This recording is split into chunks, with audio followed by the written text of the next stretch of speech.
Yo, what's going on, guys? Welcome back to a brand new video on the channel. Inside of today's video, we've got some amazing balance changes, over 57 balance changes to go through.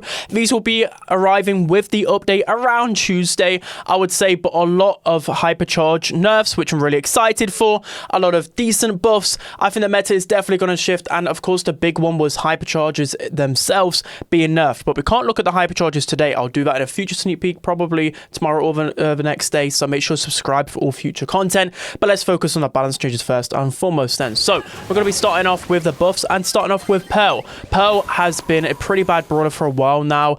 I don't think Pearl's been used in competitive for a long time. She's received a buff to how fast her heat regenerates. So it's 8% faster. So I reckon this is 1 to 2 seconds faster, probably about 2 seconds faster to get to that full heat. That means she's going to be ramping up damage a lot quicker. That means she's going to be getting more value out of both star powers as well. This is definitely going to make Pearl a little bit more of a threat. Easy is receiving a buff to her maximum health. It is going from 7,200 to 7,400, which is a 3% buff overall. They said just to make Maisie a bit more of a tankier sharpshooter so she can get extra shot in.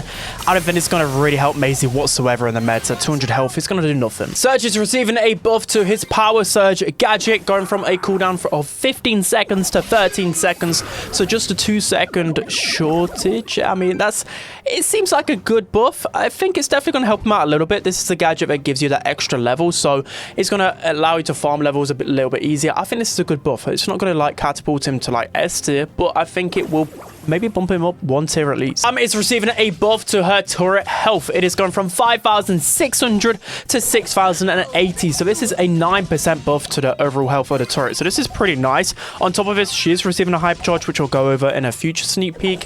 But this is a nice buff for Pam. This just means she could probably be a little bit more aggressive with her turret. It means she's going to have more survivability in gem grab in particular.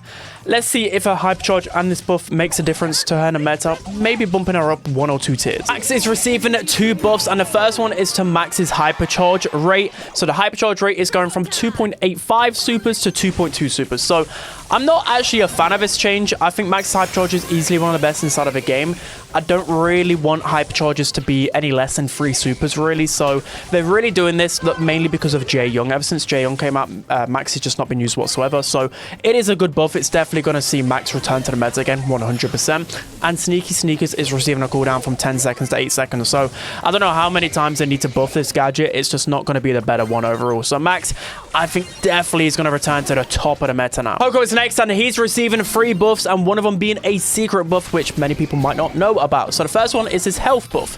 His health is going from 7,400 to 7,600, so just a 3% buff. This is where the secret buff comes in, because Poco's tuning fork gadget is actually the heals dependent on his maximum HP. That makes sense. That's just how they've coded it. So now his tuning fork gadget heals 760 instead of 740, so another 3% buff. So just more healing, more health overall, and a big buff to his decapo healing. Well, it's not that big, but another 3% buff for his decapo star power healing. So overall, he's going to be healing more with his gadget, healing more with his star power, and more survivability. So it's definitely going to bump him up a tier, but I would like to see a healing trait with Poco in the future. I still don't think he'll be that strong. Penny is next, and she's receiving a buff to her turret attack speed. It is being buffed by 6% overall. So Penny has dropped off dramatically. A year ago, she used to be one of the best brawlers in the game, and now she just gets ran down too easily. So I think hypercharges being nerfed is a good indirect buff to Penny, but also 6% buff. This just means she's going to be better in hot zone. She's going to be better in zoning overall. I definitely see this making a big impact for Penny. Not anything crazy in terms of top of the meta, but I could see her going up a few tiers. Melody is receiving a buff to her maximum health. It is going from 7,200 to 7,400, which is a 3% buff overall. This isn't anything too dramatic, but I do think with a lot of the hypercharge nerfs, I think it's going to indirectly make Melody a lot better in the meta. Is it going to make her like an S-tier brawler? Absolutely not, but it's going to actually make her more of a viable option. Colette is receiving a buff to her maximum health. It is going from 6,800 health to 7,000 health, so another 3% buff. So Colette hasn't really been a good tank counter for a long time. Again, maybe with all of these nerfs happening, it's going to make her a little bit better, but I just think a little bit more survivability. It's not going to hurt, but at the same time, it's not going to push her up the meta, in my opinion. Next, we have Sam, and he's receiving 3 buffs, one of them being a secret buff. First one is with his damage without his knuckles. It's gone from 800 to 1,000, so that is a 25% buff. So it's not often that you're really dealing damage without your super, but if your super is really far away, sometimes you misthrow it. It's just going to help him defend himself a little bit better. And now his super charge rate is going from 10 hits to 8 hits. So again, if your super is just really far away, you're able to then reclaim your super back a lot faster now. So more damage, quicker charge rate, and his hyper charge rate is going to be buffed slightly because of his damage without his super. So 3 buffs in total for Sam. It's not going to be anything crazy, but you're definitely going to feel it. Maybe even like one hit is going to make him like improve in the meta. Next we have 2 buffs to Edgar, and this is a little bit surprising, but it's nice. I think Edgar has been underpowered, especially in the star powers, for a long time. So both star powers are receiving a buff. The first one is Fisticuffs. Fisticuffs healing is going from 25% healing to 30% healing. So this is going to be really good on 1 versus 1. It's not anything like crazy, but I think with his hypercharge as well, this could actually be a really good star power now. Next up, we have the hard landing star power. So the damage star power with super, it used to do 1,350 damage. Now it's 1,490, so 10% buff. So overall, I really see Fisticuffs still being the better star power, but even more noticeable now because it received a bigger buff. Hard landing might actually be a good choice against those squishy brawlers as well. So I think these are going to be some good underrated buffs for Edgar. Nothing crazy, but might actually make him a bit of an option now. Rosa is receiving a buff to her plant life star power. The healing is going from 300 healing to 400 healing. So again, Rosa's just at this point where she's just getting power crept too much, probably. So this is a good buff. I did recommend this one as well. I don't know, 33% buff overall. It's just going to make her maybe a bit more appealing on certain grassy maps. Ash is next, and he's receiving 2 buffs. The first one is to his maximum health. It's going from 10,800 to 11,200, so a 4% buff. And his chill pill gadget is getting a 4% buff to his overall healing as well because his maximum health went up. So the same kind of going with Poco there. But Ash drops off a lot in the meta, to be honest. He's more of a counter pick brawler. I just think it was mainly because other tanks and assassins just had more overpowering hypercharges. Now all of them are toned down a bit. I just think naturally he was going to get better anyway, but this is a nice buff for Ash. Next up we have Nani, and Nani's receiving 4 changes. 2 of them are actually official balance changes, but 2 of them are like secret buffs essentially. So first one is Nani's damage. Nani's damage is going from 1,480 per shot to 1,600. So this is an 8% damage buff overall, which is quite substantial. Nani has just not been relevant in the meta for a long time, and Nani's star power autofocus because of his damage buff, 1,850 to 2,000. That is like the minimum damage. Well, no, that's, yeah, that basically you're going to be able to one-shot a lot more brawlers now with Nani's main attack, with Nani's super, but because of this damage buff, the supercharge rate has also been buffed with Nani as well. So Nani's supercharge rate has gone from 6 hits to 5 hits now for a super, which is great. And Nani gets hypercharge 2 shots sooner now. So all of these changes, I think it's definitely going to impact Nani a lot, specifically in knockout and bounty. I think she'll be a really good pick again. Next up, we have 2 buffs with Trunk. Well, only really 1 buff, but again, another secret one. The first one is with Trunk's center damage. So, as you guys know, he's got this kind of edge of the area attack where you deal more damage with it, and the center damage is pretty pitiful, but now it's not. Now it's 1,000, well, from 1,960 to 2,100, so a 7% buff overall. This is actually going to buff his supercharge rate and hypercharge rate just a little bit, because once his ants are on the ground, they don't get buffed, if that makes sense, I don't believe. But anyways, that also means that with his ants, he can deal upwards of 2,730 damage within the center. So that is huge. Trunk already was pretty underrated, nothing crazy. I really think Trunk will be one of the better brawlers in this meta. Stu is receiving a big buff to his hypercharge rate. So I was glad they nerfed it in the past, and I was one of the people that advocated for that, but I think it's a bit too harsh. So I think it's somewhere in between now, I'm hoping. So the hypercharge rate with Stu was 38 shots to get it, now it's 32 shots, so a 16% buff overall. So Stu, has just not been good because there's just too many overpowered assassins and tanks, but this might make him a good option now, at least in like Gem Grabber, Brawl, and Hot Zone. And lastly, for the buffs, we have Gale. He's receiving a buff to his supercharge rate through his main attack projectiles. It's going from needing 18 projectiles to 15 projectiles, so this is a big buff, 17% buff in his overall supercharge rate. I think he definitely needed this. He basically never had super to defend himself. Is it going to push Gale that much up the meta? Probably is going to bump him up a couple of tiers, I'll be honest, mainly because Gale is never well, he's either one of the worst brawlers in the game or one of the best, so maybe this actually might make him balance. We'll have to see. Now I'm going to be moving on to 3 brawlers that both received a buff and a nerf of some sort, some type of change, and the first one is Primo. So Primo is receiving a buff to his supercharge rate, going from 12 hits to 11 hits, so an 8% buff overall, which is alright, just one less hit. I mean, is that going to do a lot? Maybe. The nerf is actually the nerf in his super recharge rate from his super, so that essentially means when you jump onto somebody, you're just going to be gaining less super. That basically makes it so he's not as toxic in the 1 versus 1. Yeah, I don't know whether that's actually going to be that big of a buff. We'll have to wait and see. Next up, we have some changes to Tara. So this is actually an overall nerf, what I've worked out in terms of the interactions. And this is actually a lot more substantial than people will actually think. So Tara is receiving a buff to her super charge rate from her super. So before it would charge 17% of the super pack, now it's going to recharge 25%. So that's overall like a 50% buff. So that actually sounds quite a lot. And maybe if you catch a couple of people within that Tara super or hypercharge, whatever, that actually could be quite nice. But in a 1 versus 1, when you pull one person, this is where things change. So overall, she's received a nerf. Her supercharge rate is going from needing 10 hits to 12 hits, so a 20% nerf. 2 extra cards is quite annoying, but this is where things matter for Tara. So normally, it will take her 1 super and 3 pieces of ammo, so 9 cards to recharge her super again. But now, if you pull in 1 person, it will take 1 super and 10 cards. The reason why that's important is because it will take a whole extra ammo to recycle your super again. So that essentially means you're going to be a lot more vulnerable. Assassins will be able to take down Tara a lot more easily now in 1 versus 1s, in my opinion, because she'll need to reload a whole extra ammo. So this is a great change. I think Tara would definitely be not a lot worse, but definitely worse off for it. And lastly, for the changes, we have Jaeyoung. He's receiving a few changes, which are a little bit confusing, but basically his slow gadget is receiving a buff. His slow gadget is receiving, in terms of how strong the slow is, it's going from 20% to 30% effectiveness, which is pretty nice.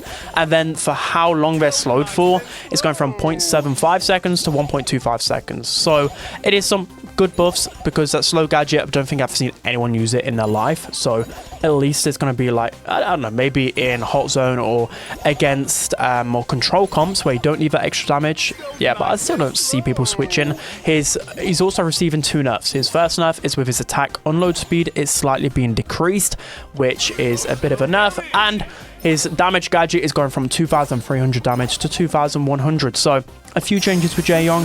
He's definitely going to be worse off, though, because that attack, unload, and damage gadget nerf, I still see him being like an A-tier brawler, but it's going to hurt him. Now, let's move on to the nerfs. So these are the ones that I'm most excited for, because the meta has been very toxic for a long while because of hypercharges. And the first one's going to be Kenji's hypercharge. So they're finally removing the hypercharge teleport with Kenji. So if you guys didn't know, with Kenji, it used to pull people in like a Tara super, and then you teleport onto the spot. But now, it's just going to pull people like a Tara super. It's still going to deal a lot of damage. And with the hypercharge nerfs as well, it's not going to be as toxic. I still think it's going to be pretty strong. But now he's not just going to be able to delete you instantly when he spawns there. So, yeah, this is a nice change. I still think Kenji will be pretty good, though. Next up, we have 3 nerfs to Ollie, and these are some big nerfs. I still foresee him being an alright brawler, but these are some big ones. Anyways, Ollie is receiving a nerf to his hypercharge rate, going from 3.3 supers to 4 supers. So that is quite substantial. In a tough matchup, he would rarely get a hypercharge anyways. So, yeah, this is big. His hypercharge is basically they're removing the jump and just changing it to a dash, and they've lowered the speed and range of the dash. I mean, it still looked pretty fast to me, but that's just what they say in the patch notes. So just basically, he's gonna get 2 buffs instead of 3 from his hypercharge. So he's still gonna not remove his ammo when he hypercharges super, and it's still a bigger radius. He just won't jump and fly really fast. So that's a big nerf. I'm really happy for that. And his Renegade Star Power Shield is going from 4,000 to 3,000 health extra with that shield. So I'd have actually preferred a cooldown nerf to his All Eyes on Me rather than that Renegade, but 3 nerfs to Ollie, I definitely see him drop into the B tier. Now, it's receiving 3 nerfs, and these seem okay, but not actually that impactful, I don't think. Anyways, Mina's third attack damage is going from 4,400 to 4,000, so a 9% nerf overall, which is pretty nice. But to be honest, I rarely actually dealt damage with that third sequence. It was just more about my super combinations and getting pressure. The next nerf is supercharge rate. It's going from needing 5 hits to 7 hits. So overall, you need to know just a 40% nerf. So obviously, the more damage you deal in your sequences, the more supercharge rate you'll get. It's definitely a lot more impactful. You'll need like a couple more pieces of ammo to get your super. And the star power Zum Zum, the one that heals, no longer heals from pets, the high safe, etc. So some good changes to Mina, but I still see her easily being an S-tier brawler, especially with the hypercharge. Lumi is receiving a heavy nerf, and I could foresee her getting the Charlie treatment here. Unfortunately for Lumi mains, probably going to be a D-tier brawler after this. Yeah, RIP Lumi. Anyways, she's receiving a projectile unload speed reduction by 9%. That is a big nerf. Lumi already was starting to see a fall down in the meta, mainly because of the broken hypercharge brawlers. So I think she would have indirectly got buffed. So that's probably why they've nerfed her. But I think they went a bit too far here, guys. I mean, she probably needed it because she's been top of the meta for a long time. But her recall is still the same. It's still really fast. So it's just you unloading those axes. So that just means less damage, less control overall. I definitely see her being... I see her being C tier maximum. But Dealers is receiving 2 changes, one actual balance change and one secret one. So the balance change is his star power combo shrooms is going from 30% extra damage with a second mushroom to 20% extra damage. So essentially it's going from 2080 to 1920. So this actually impacts him a little bit because the extra bit of damage did buff his supercharge rate, if you guys didn't know. That just meant he always had a super available. So a little bit of a nerf his supercharge rate. Overall, just making him a little bit easier to push into. I'd have liked a lot harsher of a nerf with Cordelia's personally, but we take it at this point. I still foresee him being easily a top meta brawler. Next, we have some nerfs with Bonnie. I'm just going to go ahead and say this will pretty much kill her in the meta. They've definitely gone too far with this one. Yeah, she's going to be terrible again, in my opinion. So, next we have Bonnie's changes. Her supercharge rate. Right now, it's 4 hits. It's going to 6 hits, which is crazy. 6 hits to get your Super Bonnie. Yeah, RIP Bonnie mains. With Epic Gear, though, it's going to go from 3 hits to 5 hits. That's still 2 extra hits. All they needed to do was make it an extra hit and then nerf her hypercharge rate. They've also nerfed her hypercharge rate from 10 hits to 12 hits. So, mainly, it's going to take 5 hits to get your Super Bonnie. Against tough matchups, she's going to be useless. I definitely don't see a world where she's going to be higher than D tier. So we have another nerf with Mr. P, and I know what people are thinking straight away. Mr. P is only good at the lower ranks, but obviously the data is saying that he's way too strong at the lower ranks, which they did actually tell us that. So with Mr. P's supercharge rate, it's gone from 6 hits to 8 hits, so a 33% nerf, which I'm not really complaining. Mr. P is one of the most toxic brawlers in the game. I don't care how many nerfs he gets, just keep nerfing him at this point. But in pro play, he was like a C, D tier brawler. So he's going to get even worse at pro level. He's going to get worse at casual level. But I'm glad for it. RIP Mr. P. Draco is receiving 2 nerfs in these balance changes. And the first one is with his super damage. It's receiving a 12.5% nerf. So damage per second, of course, it can vary. But yeah, just know it's a 12.5% damage nerf. And his movement speed whilst in super is going from 20% to 15%. So if you guys didn't know, I kind of worked it out with his hypercharge. His hypercharge damage actually isn't really getting nerfed because it was only a 5% boost anyway. But this overall super damage nerf is going to impact him a lot. So yeah, I foresee Draco definitely dropping off a bit. Kit is receiving 3 nerfs with these balance changes, and I'm very happy for this. Finally, Kit might actually not be a good brawler anymore. So the hypercharge rate for Kit has gone from 2.5 supers to 3.3 supers. So this is pretty good. We like this. The gadget cardboard box is going from a 20-second cooldown to 23 seconds cooldown. I like this. Kit invisibility was just so annoying. I would even nerf it even more. But anyways, it's nice. And then the supercharge rate is going from 4 hits to 5 hits. Again, another great nerf. So yeah, I definitely don't think Kit will be anything crazy, especially with the hypercharge stat nerfs. I think it's going to tone down Kit a lot. The hypercharge is still going to be pretty good, but only in a 1 versus 1 situation. Maybe you're not able to cycle it anymore. We'll have to wait and see, but I don't see Kit being an S-tier brawler anymore. Definitely with these nerfs. Byron is receiving a nerf to his hypercharge rate, going from 2.5 supers to 3.3 supers. So this is a great nerf to Byron. different. I don't know why they keep on releasing hypercharges which were lower than 3 supers. It was obvious they were going to be broken. So he's also receiving indirect nerfs with the hypercharge damage nerf. So yeah, I like this. This will definitely turn him down a lot. Finks is receiving 2 nerfs, and the first one is to his hypercharge rate, going from 2.8 supers to 3.3 supers. So I kind of understand this, but I don't think his hypercharge is that toxic, and it's actually pretty hard to charge against good players. So yeah, I mean, I understand it kind of. I don't mind the hypercharge rate nerf. And then his star power, the one that stops people, I'm not going to try and pronounce it, it nerfed the reload speed of brawlers. It's going from 30% to 25%. So 2 nerfs to Finks. I think it did need it. It was too strong in hot zone for sure. So moving on to the final balance change for this update. I'm nearly out of breath here. But Kaze receiving a hypercharge rate nerfs from 2.2 supers to 3.3 supers. So this is a heavy nerf. The numbers for Kaze for the casuals is alright. She's pretty hard brawler to use, but for the pros, she easily was one of the best brawlers in the game. So a perfect nerf for her. So that is going to be it for today's video. So many balances to go through, but of course, I'll keep you guys updated with the meta as soon as the update drops. There's no better place than this channel for meta information, best brawlers in the game, etc. So make sure you subscribe for all future content. I will be back streaming as well on Monday, and updates should drop probably Tuesday. So yeah, a lot of information to go through. Make sure you guys are keeping on top of it. But that's going to be it. Hope you enjoyed it. Don't forget to like, comment, and subscribe. I'll see you guys next time.